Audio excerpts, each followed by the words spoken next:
In the days following the shooting in Parkland, Florida, shame on you, and there's blood on the hands. I could say that you have blood on your hands. Americans have reached saturation level. The gun control debate could break America. we brought two women together to have their own kind of gun debate.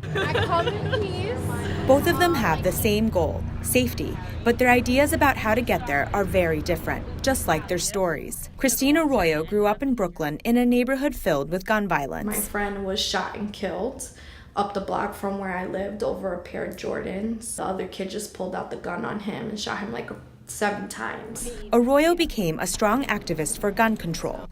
As part of New Yorkers Against Gun Violence, she now works with 400 students to push for new legislation. How many school shootings does it take for us to make a change? Where do we draw the line? Where can we come into the middle? Gun owner Lauren Harnett also wants to find the middle. Everybody else is yelling, everybody else is my way is better than yours, and that's it. Harnett grew up on Staten Island and got her first gun permit when she was 21.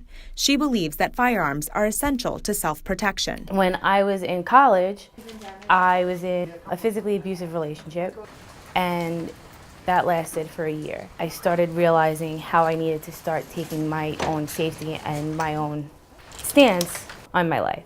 Now she teaches at a shooting academy and advocates for gun rights.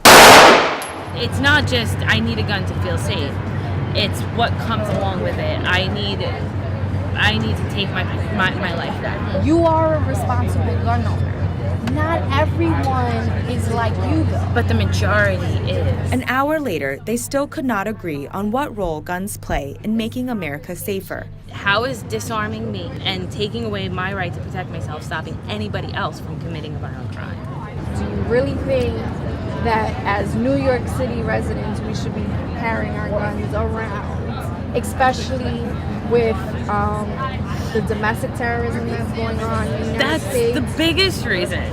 Arroyo and Harnett may not have found a common ground in their gun debate, but they did agree to keep trying, and that itself is progress.